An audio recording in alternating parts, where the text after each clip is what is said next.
In nomine Patris et Filii et Spiritus Sancti. Amen. Sancta María, sede sapientiae, ora pro nobis. Comenzamos la sesión octava de nuestro curso de Antropología Teológica 2 dentro del capítulo segundo acerca de la necesidad de la gracia. Recordáis que en la sesión anterior nos habíamos quedado en esta página, en la 88, donde habíamos comentado esa distinción en respecto a cumplir los mandamientos. Estamos en el capítulo de la necesidad de la gracia para cumplir los mandamientos y ya Santo Tomás había dicho que es cierto que para cumplir los mandamientos de un modo meritorio, conforme a la caridad, para esto sí que nos hace falta la gracia.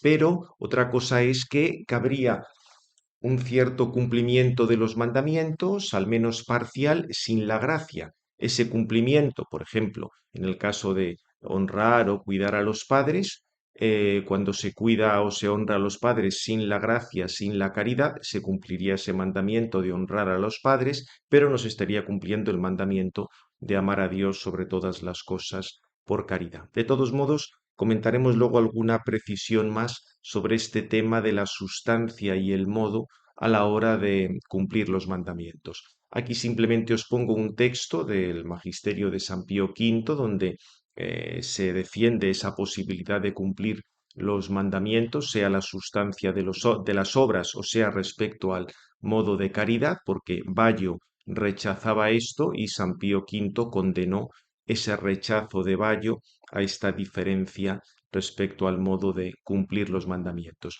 Lo que pasa es que, aun dentro de este apartado respecto al cumplimiento de los mandamientos, es también muy importante decir que con la ayuda de la gracia sí que se puede observar toda la ley divina, porque recordad que para Lutero y luego para los jansenistas, incluso el hombre justificado le resultaban imposibles de cumplir algunos mandamientos.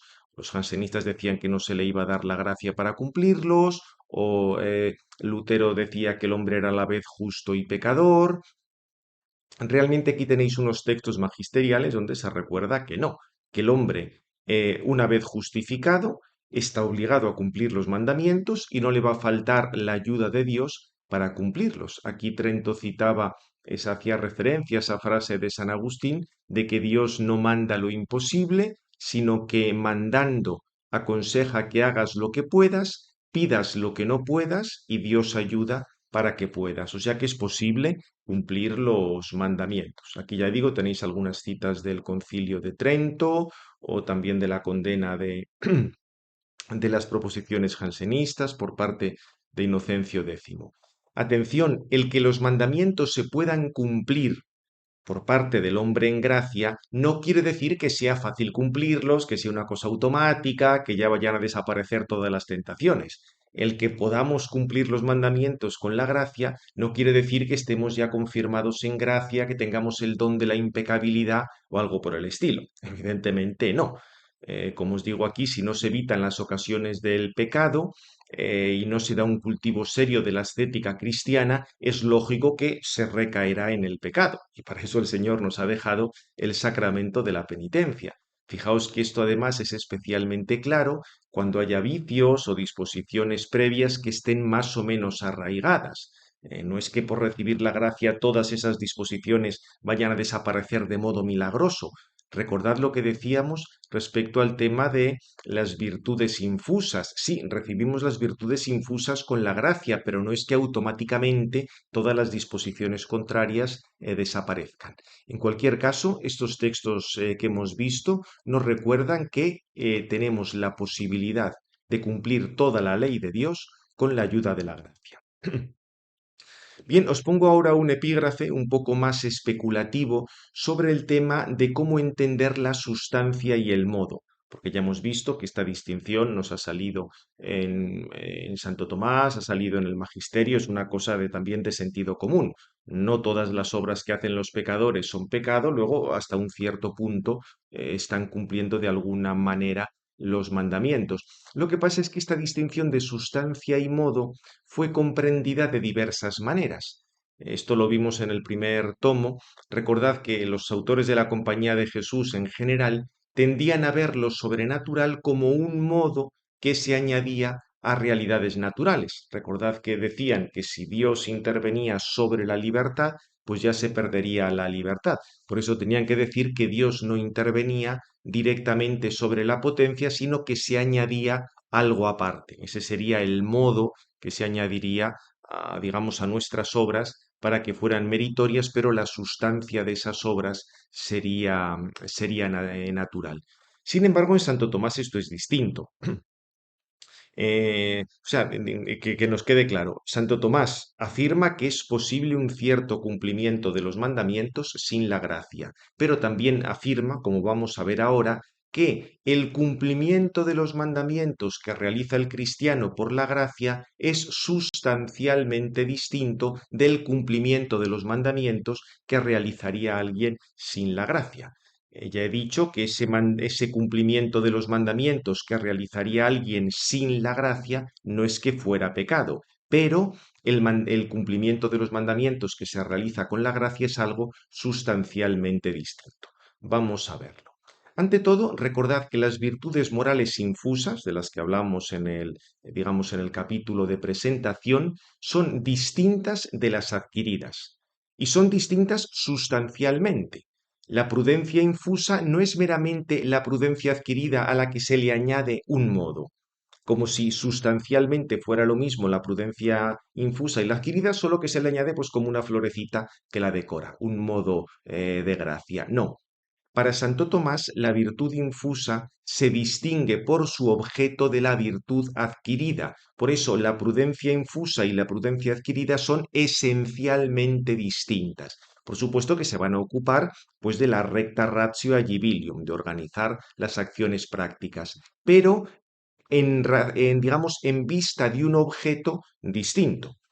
La prudencia infusa se va a ocupar de esas acciones prácticas, pues en vista de alcanzar la vida eterna, mientras que la prudencia adquirida para fines, diríamos, mucho más que no llegan a ese nivel.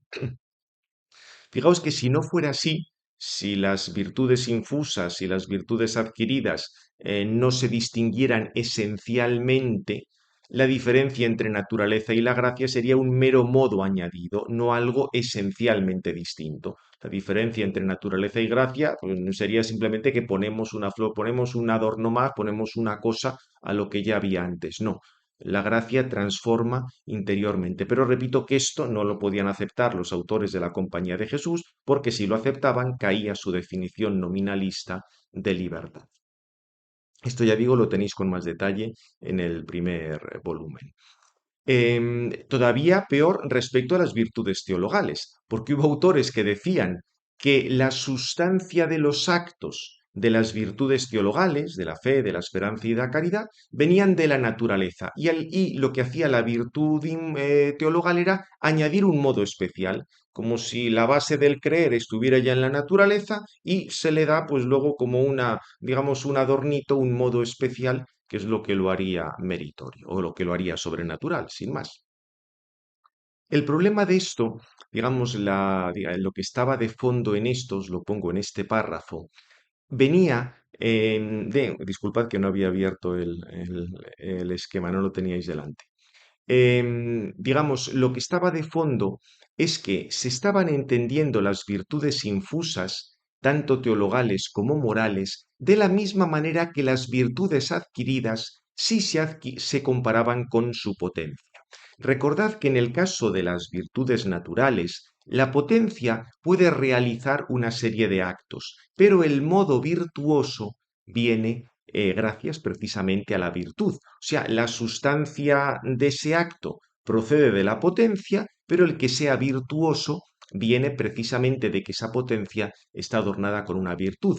Pero es que en el caso de lo sobrenatural, los hábitus infusos son como nuevas potencias, abren a unas posibilidades radicalmente nuevas. O sea que por eso hay que decir que la prudencia infusa es sustancialmente distinta de la prudencia adquirida y los actos de una y de otra se distinguen sustancial o esencialmente.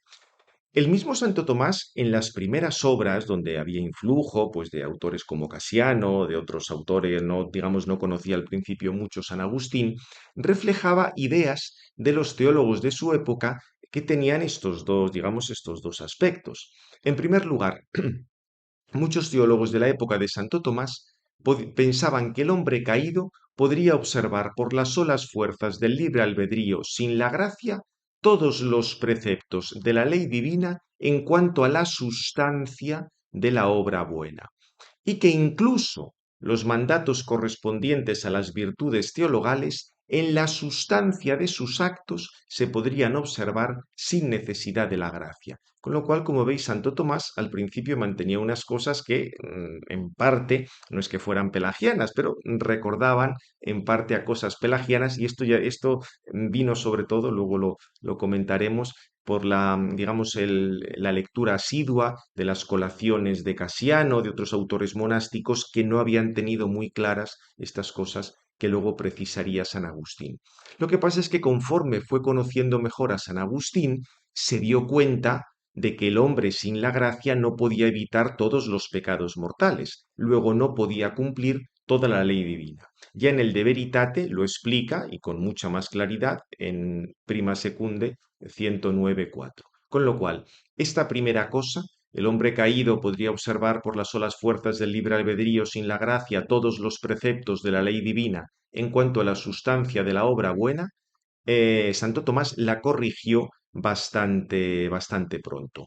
Pero la afirmación B, esta que incluso los mandatos correspondientes a las virtudes teologales en cuanto a la sustancia de sus actos pueden ser realizados por el libre albedrío sin la gracia, esa tardó un poco más en corregirla. Pero también la corrigió. De hecho, cuando Santo Tomás profundizó más en el tema de las virtudes morales infusas, dejó claro que eran sustancialmente distintas respecto a las adquiridas. ¿Qué consecuencia tiene eso? Pues que no se mantenía la sustancia del acto entre unas y otras. Luego, sin la gracia, tú no podías cumplir los mandatos de las virtudes teologales respecto a la sustancia de los actos. Que repito, que Santo Tomás antes había mantenido esa idea de que sin la gracia se podría cumplir incluso en las virtudes teologales esos mandamientos en cuanto a la sustancia de sus actos, pero posteriormente se dio cuenta de que no. Digamos, los actos de las virtudes infusas y de las adquiridas y mucho más de los teologales son sustancialmente distintos y sin la gracia no se van a poder cumplir. De hecho, fijaos cómo lo reconoce Santo Tomás, digamos, establece ya las cosas con toda claridad. Dice, hay algunos pecados mortales que el hombre sin la gracia de ningún modo puede evitar, porque se oponen directamente a las virtudes teologales que están en nosotros por don de Dios. Como os digo aquí, es claro que referir todas las cosas a Dios y amarlo como a un amigo no se puede sin caridad, tampoco se puede evitar el pecado de infidelidad sin la fe. Por esto dice Santo Tomás, la fe en cuanto al asentimiento, que es lo principal del acto de fe, viene de Dios que mueve interiormente por la gracia. Por supuesto que puede haber motivos de credibilidad y todo lo que se quiera, pero lo que no podemos decir es que nosotros creemos por nuestras solas fuerzas y luego Dios añade el modo meritorio. No, para la fe, en cuanto fe, hace falta la ayuda, una ayuda interior de la gracia. Por supuesto, ya lo veremos, puede darse la fe sin la gracia santificante de una manera estable, la fe muerta, pero en cualquier caso, para que se dé la fe, tiene que darse algún tipo de ayuda de la gracia. O sea, las solas fuerzas de la naturaleza no bastan para la sustancia de la fe. Y esto luego tiene consecuencias, diríamos, interesantes, porque la ley moral no la va a guardar igual un cristiano que alguien que no sea cristiano. Ya hemos visto y repetimos que no es que todos los actos de un infiel o de un no cristiano sean pecado, no. El amor a los padres, digamos, no será un pecado en alguien que no está en gracia o en alguien que sea infiel. Pero el modo de amar a los padres, en el caso de un cristiano, y en el caso de una persona que no tenga la gracia de Dios, que esté apartada de Dios, va a ser radicalmente distinto. Porque en el caso del cristiano, ese amor a los padres está en el contexto de actos para alcanzar el fin que es Dios y bajo la amistad de caridad con Dios, cosa que no sucede en el infierno. Bien, con lo cual, para realizar la sustancia de los actos sobrenaturales nos hace falta la gracia. Lo que pasa es que aquí, digamos, para cerrar esta cuestión, que es más que nada de terminología, a veces es cierto que Santo Tomás emplea las nociones de sustancia y modo de una manera distinta. Por ejemplo, en una ocasión, al hablar de la profecía, dice que la sustancia del acto de la profecía, pues es igual que otro tipo de conocimientos. Lo que pasa es que, fijaos que la noción de sustancia del acto se puede entender en sentido propio y formal. Y la sustancia del acto, en ese sentido, viene de su objeto formal. Es todo lo que hemos visto antes y, por tanto, la sustancia del acto de la prudencia sobrenatural es distinta de la sustancia del acto de la prudencia natural. El amor que procede de las fuerzas de la naturaleza es distinto del que procede de la caridad, hablando de la sustancia del acto en sentido propio y formal. Lo que pasa es que podríamos entender, y a veces Santo Tomás lo hace, el término sustancia del acto en un sentido meramente material. Os pongo un ejemplo por parte del sujeto. El mismo acto de meditación, cuando lo realizo en el tiempo oportuno para ello, es algo meritorio, pero si extiendo esa meditación a un tiempo en el que estaba obligado a hacer otra cosa y no es un olvido involuntario, en realidad ya, aunque diríamos yo esté continuando con la misma meditación, se ha convertido en otra cosa distinta. O sea, materialmente tú podrías decir que es el mismo acto de meditación. Sin embargo, en la parte que la has hecho o cuando debías hacerlo es algo meritorio. En la parte en que lo has extendido cuando tenías que hacer otras cosas es distinto, aunque repito, tú puedes decir que de una manera descriptiva, de una manera material, es el mismo acto. En ese caso, digamos, se podría hablar de que es sustancialmente el acto, el mismo acto, entendido así con una descripción exterior, pero en el aspecto más formal sería algo distinto. También esta terminología puede darse por parte del objeto. Por ejemplo, cuando se cree algo por fe adquirida gracias a algún milagro frente al que cree por fe infusa. Fijaos que el acto es sustancialmente distinto, pero tú puedes decir que sería sustancialmente el mismo en cuanto que estás creyendo la misma cosa. Alguien cree una cosa acerca de Dios, pues porque ha visto un milagro, o sea, alguien ha dicho una profecía sobre Dios, pues lo ha confirmado con milagros, y una persona que no es que tenga fe infusa, pero ve el milagro, escucha lo que dice, pues sí, esto que dice de Dios será verdad. Mientras que otra persona afirma eso de Dios porque tiene fe infusa.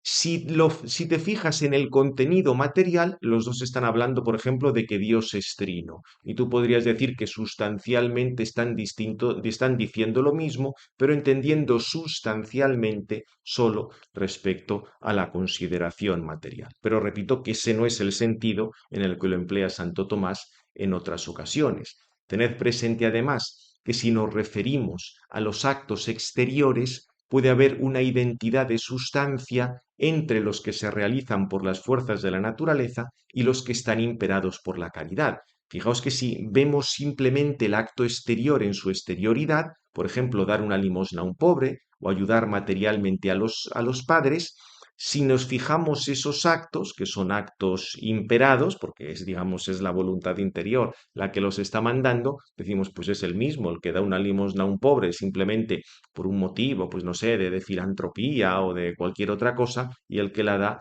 por amor a Dios.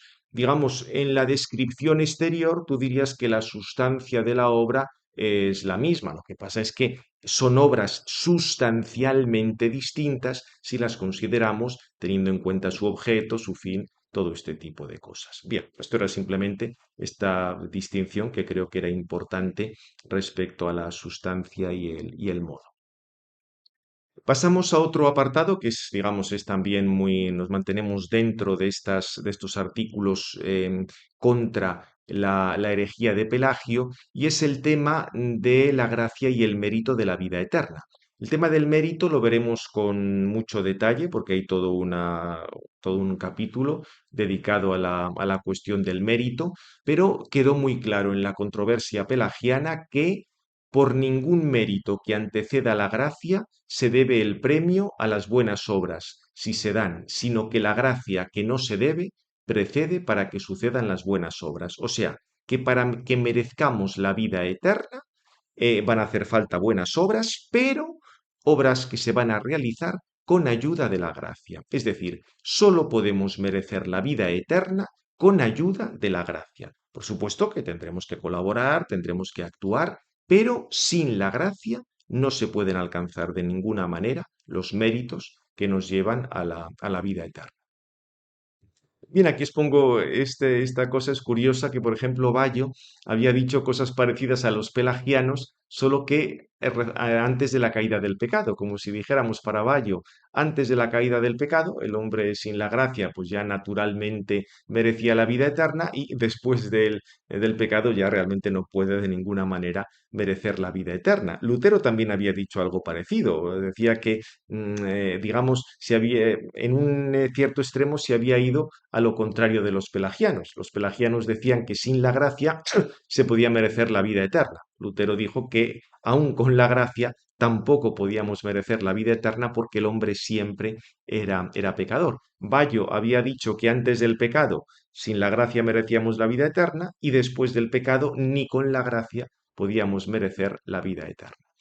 En realidad, digamos, consecuencia de todo lo que hemos visto en los apartados anteriores, del cumplimiento de la ley, es claro que para merecer la vida eterna tiene que ver con cumplir los mandamientos, nos va a hacer falta la gracia, porque hay que cumplirlos de esa manera meritoria por caridad.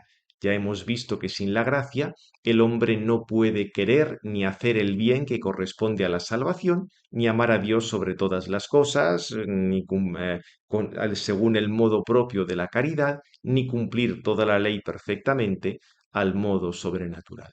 Fijaos que la argumentación nos la da Santo Tomás cuando dice que los actos que conducen al fin es preciso que sean proporcionados al fin. Sin embargo, ningún acto supera la proporción del principio activo. Por eso vemos que en las cosas naturales, que en las cosas naturales que nada puede realizar un efecto mediante su operación que supere su fuerza activa, sino sólo puede producir por su operación un efecto proporcionado a su fuerza.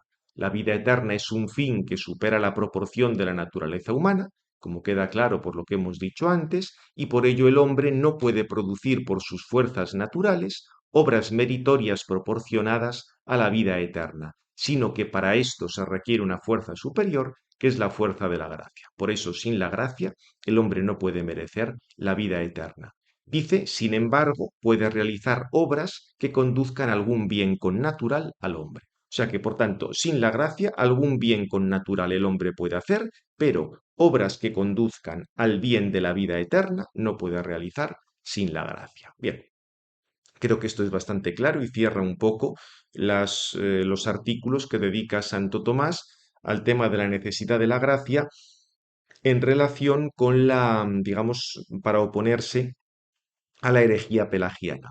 Pero recordáis, y con esto pasamos al apartado 2.4, la preparación de la gracia, que además de los errores, digamos, de Pelagio, hubo toda otra serie de seguidores de Pelagio, lo que se llamarían los semipelagianos, lo veremos ahora en un momento, que decían que sí, ciertamente necesitábamos la gracia para hacer el bien, pero nos preparábamos nosotros por nuestra cuenta a la gracia. Atención respecto a la cuestión de la preparación. Cabría pensar en una preparación positiva, nosotros hacemos algo para merecer la gracia divina, o una preparación negativa, simplemente evitar el pecado. Aquí nos vamos a centrar sobre todo en la preparación positiva, si el hombre puede hacer algo para recibir la gracia, y luego veremos el tema de qué hay en si podemos evitar el pecado sin la gracia, todo este tipo de cosas. Y por supuesto, dedicaremos un tema a la causa de la gracia, donde todo esto saldrá con mucho más detalle. Ante todo, ¿qué entiende por semipelagianismo? El término es del siglo XVI. Fijaos que además se empleaba incluso en griego, hemipelagianitsein, diríamos tomar cosas de Pelagio, aunque no sea totalmente pelagiano. Realmente con este término se estaban refiriendo a una serie de autores de la época también que se opusieron a San Agustín, quienes afirmaban el pecado original. Decían que necesitábamos la gracia para hacer el bien. O sea, en eso se oponían a los pelagianos y estaban de acuerdo con San Agustín. Pero por otra parte decían que el comienzo de la gracia, es decir, el hecho de que Dios nos diera la gracia, se debía a obras buenas, humanas, em, pues dadas por lo que hacía el hombre. O sea, decían, para hacer el bien, yo necesito la gracia. Me hace falta la gracia para vencer el pecado original. Pero ¿cómo obtengo la gracia? Pues obtengo la gracia porque yo he hecho unas obras humanas, digamos, de determinado tipo, y por esas Dios me da la gracia y por esa gracia luego yo ya realizo obras meritorias. Ciertamente se puede buscar en Pelagio el origen de estas teorías, pero de hecho tuvieron mucho más peso ambientes monásticos origenistas. Orígenes fue muy leído en ambientes monásticos, tanto orientales como occidentales, y en Orígenes quería defender ante todo la libertad frente al gnosticismo, y venía a decir que la providencia divina dependía de una especie de previsión de los méritos para darnos la gracia o para actuar. Todo esto dentro del sistema de orígenes era un detalle que no tenía mucha importancia, porque si al final todos se salvan, pues era simplemente esperar unas cuantas vueltas más del mundo para que todos se salvaran. Pero cuando se rechazó la apocatástasis, esa salvación de todos, algunos autores se quedaron con estos planteamientos de orígenes de que la gracia se iba a dar conforme a la previsión de las buenas obras. Hubo en Occidente autores partidarios de Orígenes. El mismo San Agustín es curioso, al principio dijo algo parecido. San Agustín había leído a los comentadores bíblicos, lo que eran los Tractatores Divinorum Eloquiorum, esto lo comenta en las retractaciones, y pensó que sí, hacer el bien dependía de la gracia. Para que nosotros hagamos el bien, necesitamos la gracia. Pero el motivo por el que Dios concedía la gracia es porque preveía la fe de una persona, con lo cual el comienzo de la fe solo dependía del libre albedrío y no dependía de la gracia. Todo esto lo tenéis también con más detallado y con textos en el primer tomo de la antropología. Lo que pasa es que, claro, estas afirmaciones no parecían muy compatibles con lo que decía San Pablo. San Pablo más bien decía lo contrario, pero en ambientes monásticos se difundieron mucho y de hecho San Agustín tuvo que escribir a los monjes de Adrumeto y de Marsella acerca de estos problemas. Algunos les convenció, a otros no tanto, y algunos de los que no convenció y tenían estos planteamientos era Juan Casiano, que en su obra estética, Las Colaciones, que era muy leída, tenía cosas muy interesantes y muy bonitas, iba mezclando a veces este tipo de cosas. Las discusiones sobre el inicio de la fe se mezclaron luego con temas acerca de la predestinación y dieron lugar a todos los problemas que ya vimos en el siglo V y, en cierto sentido, hasta el Concilio Segundo de Orange y la aprobación por el Papa no se puso fin a estas discusiones. Lo que pasa es que pensad que estos textos, como el Concilio Segundo de Orange o todas las obras de San Agustín, no estaban disponibles en la Edad Media. De hecho, este concilio permaneció en el olvido, Santo Tomás no lo conoció, aunque es cierto que conforme leyó más a San Agustín, se dio cuenta de que eso que había dicho Casiano estaba mal. Como os pongo aquí, Santo Tomás, que en el convento pues leían mucho las colaciones de Casiano, en su época más joven dice cosas parecidas a las de Casiano, como ya hemos visto, que incluso de las virtudes sobrenaturales, pues la sustancia del acto se puede realizar sin la gracia y luego se añade lo de la gracia o la caridad, pero ya hemos visto que rectificó. Esto un poco desde el punto de vista histórico. Si entramos ahora ya en el problema, digamos, ya en la cuestión teológica propiamente dicha, hay que recordar que para prepararnos a la gracia habitual, vamos a necesitar la misma ayuda de la gracia.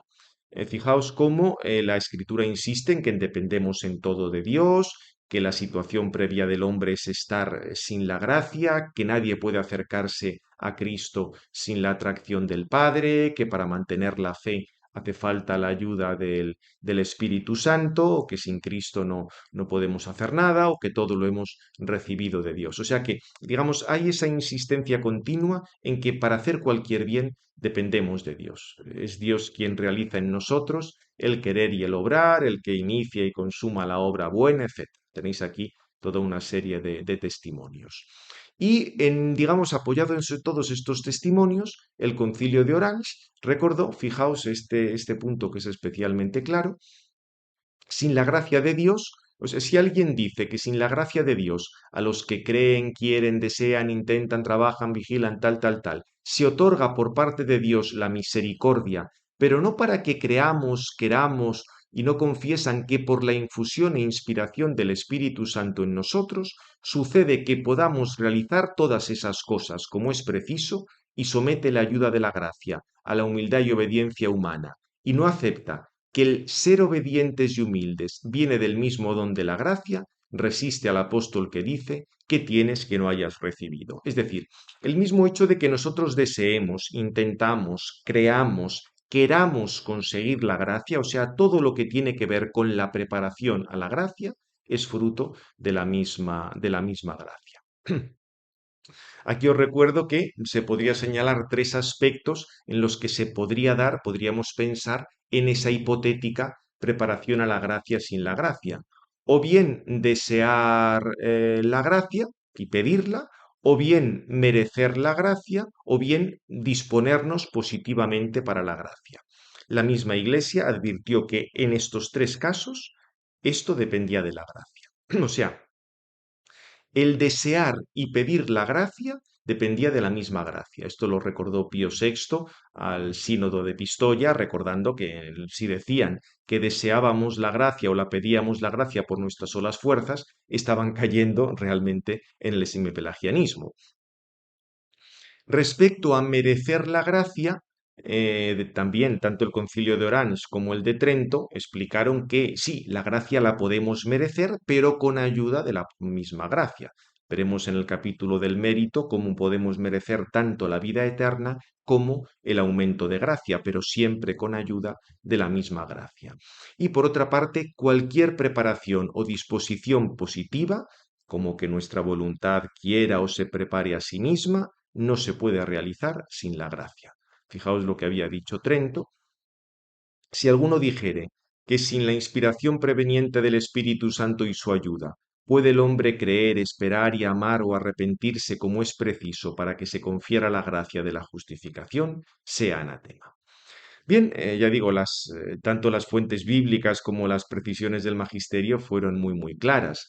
Desde el punto de vista especulativo, Santo Tomás nos explica que, digamos, se puede hablar de una preparación de la voluntad humana, tanto para realizar el bien como para llegar a disfrutar a Dios. Pero para esta preparación va a hacer falta la gracia, porque para hacer el bien sobrenatural y para merecer la vida eterna hace falta la gracia. Y ahora lo que nos preguntamos, como os pongo aquí en cursiva, es por la preparación de la voluntad para conseguir ese don habitual de la gracia. Ante todo, recordad que Santo Tomás distingue entre el don habitual de la gracia, el estar en gracia de manera habitual, y un auxilio transitorio, una ayuda transitoria. Santo Tomás explica que para recibir el don habitual de la gracia no es que haga falta otro don habitual, porque si no llegaríamos al infinito. Lo que está diciendo Santo Tomás es que para recibir el don habitual de la gracia te va a hacer falta un auxilio, una ayuda de la gracia. Fijaos la argumentación de Santo Tomás en el 109.6. Todo agente actúa por un fin, y como consecuencia toda causa dirige o convierte sus efectos hacia ese fin del que procede todo el movimiento. El hombre, al igual que cualquier criatura, se vuelve hacia Dios en la medida que tiende a asimilarse a Dios a su modo. Aquí nos pone el ejemplo, digamos, un ejemplo militar. El ánimo del soldado se dirige a buscar la victoria por la moción del jefe del ejército. El jefe del ejército anima a los soldados hacia la victoria y a seguir una bandera, pues según la está llevando la bandera esa el tribuno o quien le corresponde. Santo Tomás recuerda que esto, o sea, ve que la enseñanza de la Areopagita confirmaba esto cuando dice que Dios convierte todo hacia sí, o sea, es Dios mismo el que nos está moviendo hacia Él. Lo que pasa es que más allá de esta asimilación de todas las cosas a Dios, de lo que ya habíamos visto en su momento, que el fin de todas las cosas era Dios, Dios convierte a los hombres justos hacia sí, hacia un fin especial, por el cual desean adherirse a Él como su bien propio. Por consiguiente, para que el hombre se convierta hacia Dios, es preciso que sea Dios mismo el que lo convierta, el que lo mueva, el que lo vuelva hacia Él. Prepararse a la gracia, convertirse a Dios, así como el que tiene su mirada apartada de la luz del sol, se prepara para recibir la luz del sol cuando convierte sus ojos hacia el sol. Con lo cual, convertirnos hacia Dios quiere decir dirigirnos hacia Dios. Prepararnos hacia Dios quiere decir dirigirnos, volvernos hacia Dios, y esto solo es posible con ayuda de la gracia. Fijaos que para profundizar un poco en este argumento hay que recordar que lo sobrenatural es algo, digamos, que nos supera, es algo propiamente divino. Por eso hace falta una intervención del todo especial de Dios, mucho más allá de lo que puede hacer la naturaleza. En el siguiente capítulo veremos un poco la esencia de la gracia y ahí todo va a resultar mucho más claro. Pero fijaos que prepararnos a la gracia sería como el primer acto de querer en el orden sobrenatural. Y como eso es algo que nos supera, ese primer acto de querer en el orden sobrenatural, que sería la preparación, solo es posible por una intervención peculiar de Dios. Esto además digamos, se confirma o digamos queda todavía más claro porque la humanidad se encuentra en una situación de pecado, con lo cual todavía es más difícil esto, pero es que aunque la humanidad estuviera en un estado de naturaleza íntegra, el prepararnos, el volvernos hacia Dios en ese nivel sobrenatural, solo es posible con una intervención especial de Dios. Fijaos cómo lo presentaba Santo Tomás al hablar de la necesidad que habían tenido los ángeles para volverse hacia Dios. Dice, difícil es lo que trasciende la potencia, pero sucede de dos maneras. En un sentido porque trasciende la potencia según su orden natural, y entonces, si se puede llegar a esto con alguna ayuda, se denomina difícil. Si no se puede llegar en modo alguno, se denomina imposible, como es imposible al hombre volar. En otro sentido, algo trasciende la potencia no según el orden natural de la potencia, sino por algún impedimento unido a la potencia. Como elevarse no va contra el orden natural de la potencia motora. Por el alma, por sí misma, por naturaleza, se mueve a cualquier parte, sino que se ve impedida por la gravedad del cuerpo. Por eso es difícil para el hombre elevarse.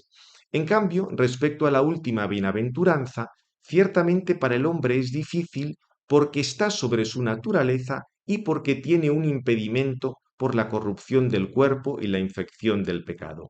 Para el ángel solo es difícil porque es sobrenatural. Pero fijaos que, digamos, al ser algo que supera nuestra naturaleza, volvernos, comenzar a prepararnos en ese sentido, requiere una intervención de Dios. Ahora, esto respecto a la preparación positiva. Si habláramos de evitar el pecado como cierto tipo de preparación remota, porque al fin y al cabo el pecado se opone a la gracia, en el siguiente apartado vamos a ver hasta qué punto se puede evitar el pecado sin ayuda de la gracia y también veremos más adelante cuál es la colaboración de la voluntad humana en el proceso de la justificación, cuando hablemos de la justificación. Pero aquí estamos, digamos, hasta ahora hemos visto que una preparación positiva para, digamos, disponernos a la gracia, eso sin el auxilio de la gracia es imposible. Y luego, por último, simplemente recordamos, un poco a modo de recapitulación, que para alcanzar ese estado de gracia se requiere una especial ayuda de Dios a la que vamos a denominar gracia actual. Obviamente, esta gracia actual es completamente gratuita. Si la consideramos como la primera gracia actual, no cabe ninguna preparación positiva a la misma. O sea, es Dios el que nos tiene que convertir hacia Él, el que tiene que hacer que nos volvamos hacia Él. Ahora, si estamos ya en gracia, una persona que se encuentre en gracia de Dios sí que puede merecer el recibir nuevas gracias actuales. Pero eso se va a dar en razón de que tal persona está ya en gracia y de que va a colaborar.